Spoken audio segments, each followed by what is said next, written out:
So thank you for coming to this session. I know we've got the Friday afternoon slot, so I'll try and keep you guys awake during this session. So I do have interactivity.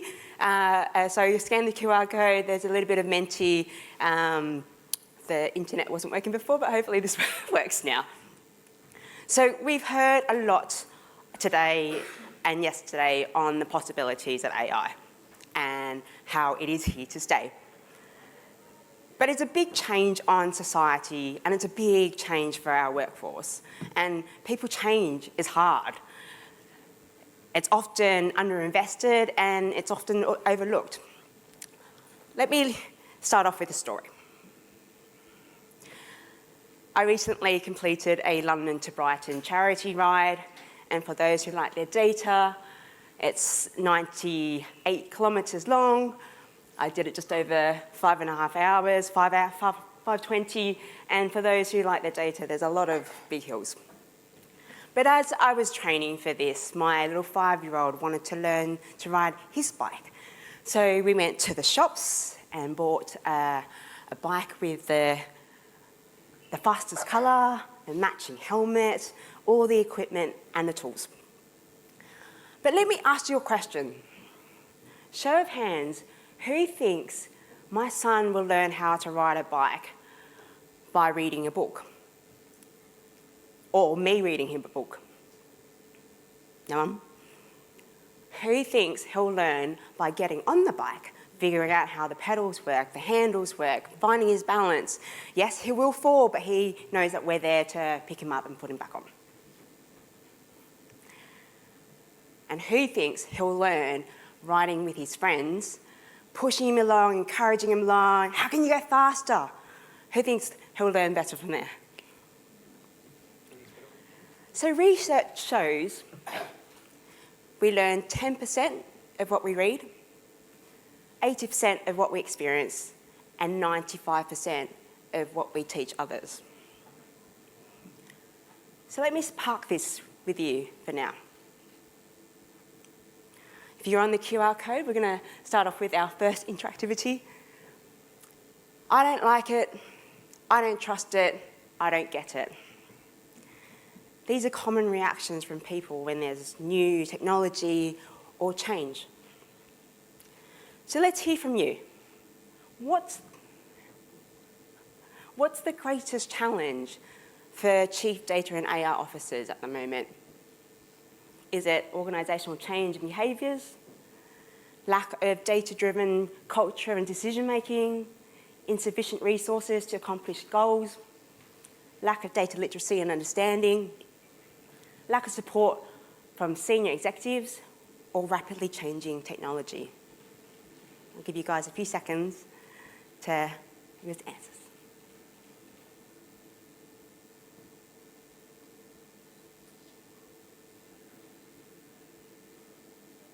Nice little bubbles coming out.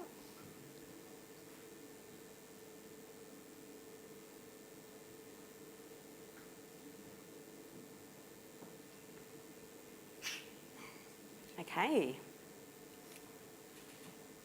So, according to the AWS CDO survey report, the greatest challenge you can see here: behaviours, mindset, culture.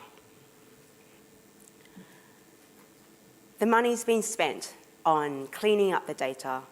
You're spending all this money on building the AI technology, and some companies are spending money on learning programs. But as we heard from this morning, it's the adoption and the usage that's key. And a lot of companies are struggling with that. They've got the tools, but the adoption and the usage aren't there. So let's have a look at our learning programs. How many of them are 6-hour e-learning courses or a 3-day workshop where you click through the learnings and you get a badge and a certificate at the end? But does the learnings really stick to the point where it's embedded in our day-to-day and now we're actually doing something differently? There seems to be a gap between learning and doing. so the theory and the actual practice. So let's go back to the original story. If we learn 10% of what we read, is this the answer? Is this the reason why it's not landing? So, as DJ said, I led the Data and AI Culture Mindset program at Coca-Cola. Q. You can take the girl out of Coca-Cola, but never take the Coke out of... There you go. It reached over 2,000 global participants across the globe.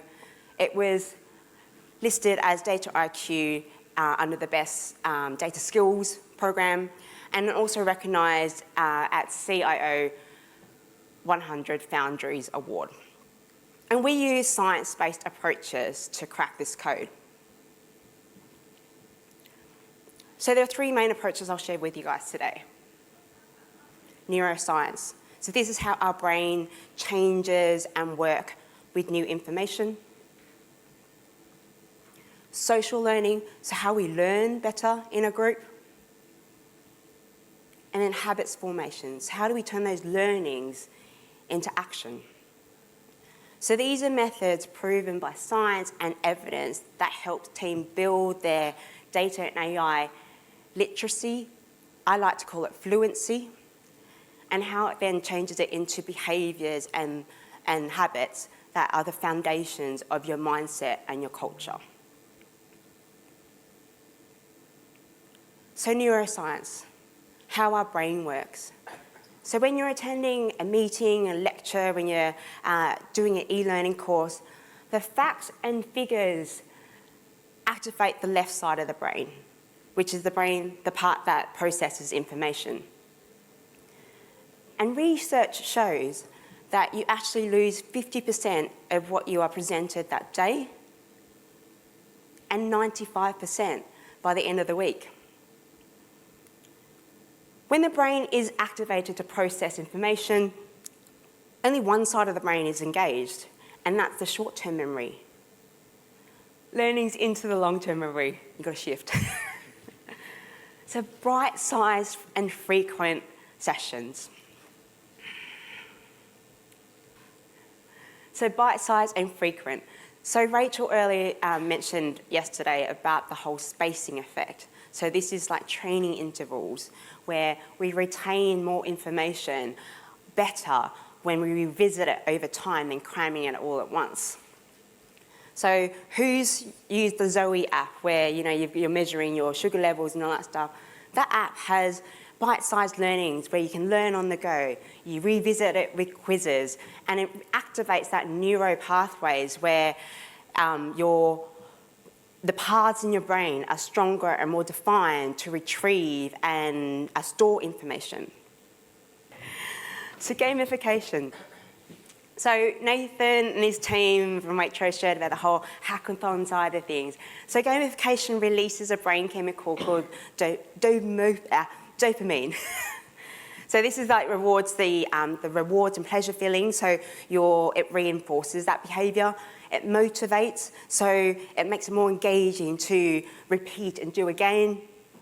So think of hackathons, leaderboards, immersive simulated experiences. So what can you do to kind of really generate that competition within your teams? And then real use cases. So use cases that are relatable, practical to your real world.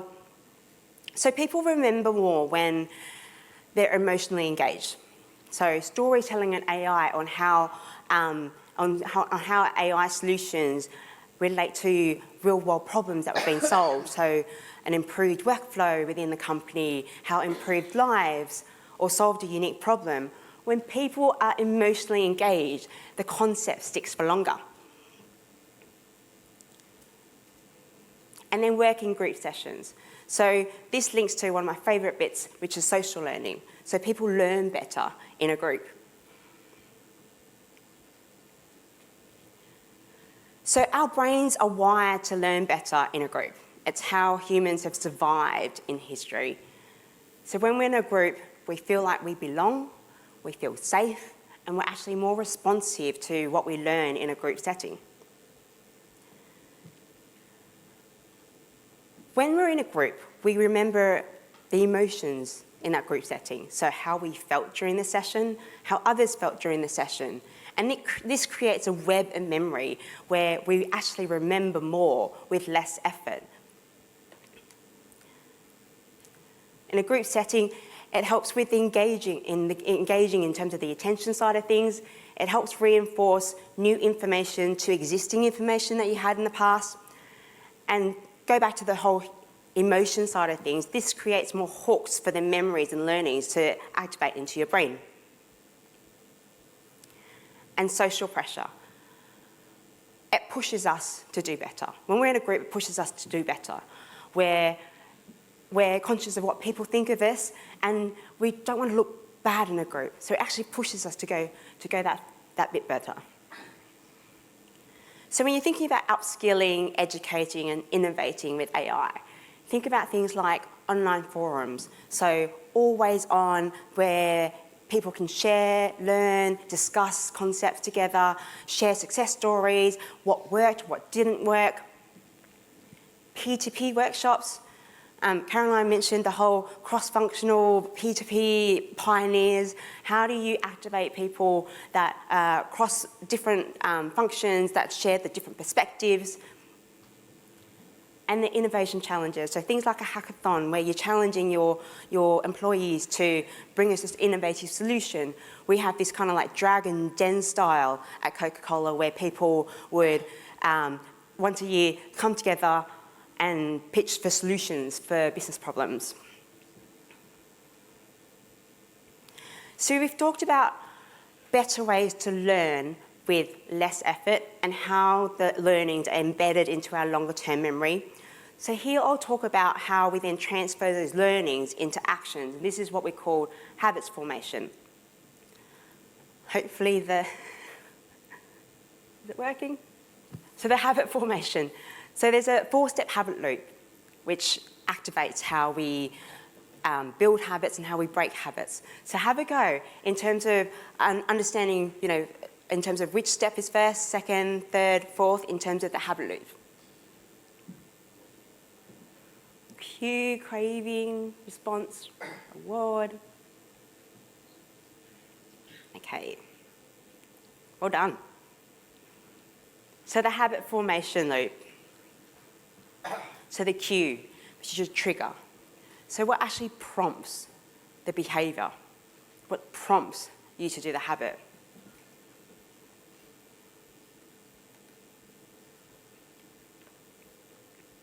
The craving, the motivation, what anticipates the reward of that action. Response, which is the action. It's actually good to know that the action is actually the incentive to act outweighs the friction. And satisfaction, which is the outcome that addresses the craving, which is triggered by the cue. And let me give you another bike example. So I want to go out for a bike. The cue is leaving my bike by the door with the helmet, so everything is there. The motivation is meeting up with my cycling crew, being fit, healthy, being outdoors. The action, because the bike is already there, the helmet's already there, there's less friction to go out on the bike. And then the satisfaction in terms of the endorphins that after a bike ride. So let's apply an AI example. So we have a new AI tool and we want to increase the adoption and the utilisation. We want to build the curiosity and the confidence of our teams. So an example that this would work, and this worked really well at Coca-Cola, is the cue. So you have team meetings. Why don't you carve out 10 minutes out of your team meeting to do an AI discovery challenge? And some of these discovery challenges were, let's sit in there in a circle, we use DALL-E and pull together some images of each other, and we had to guess who was who at the end. Or a prompt constraint exercise where we wanted a certain result, but actually you can only use 10 words. So it's getting those curiosity and fun activities within a routine. And the motivation is, okay, we want to complete the challenge, we want a sense of competition, we want to, the drive to explore. The action, make these AI tools easy to access so there's no friction to it. And the reward, celebrate the results, celebrate and laugh and what you've learnt. So what can you do?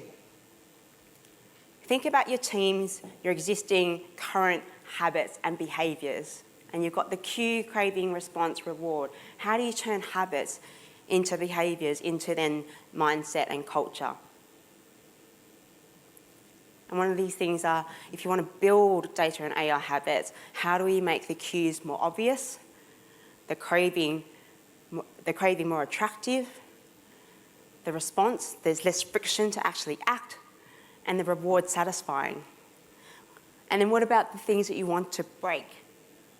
You make the cues invisible, you make the craving unappealing, you make it hard for it to act, and the reward unsatisfying. So we've seen the potential that AI can bring, and it's here to stay. So let's empower the people on the journey of data and AI. Jess mentioned it, Lawrence mentioned it. Without adoption and utilisation, people will go back to their old habits, their technology will sit there and rust.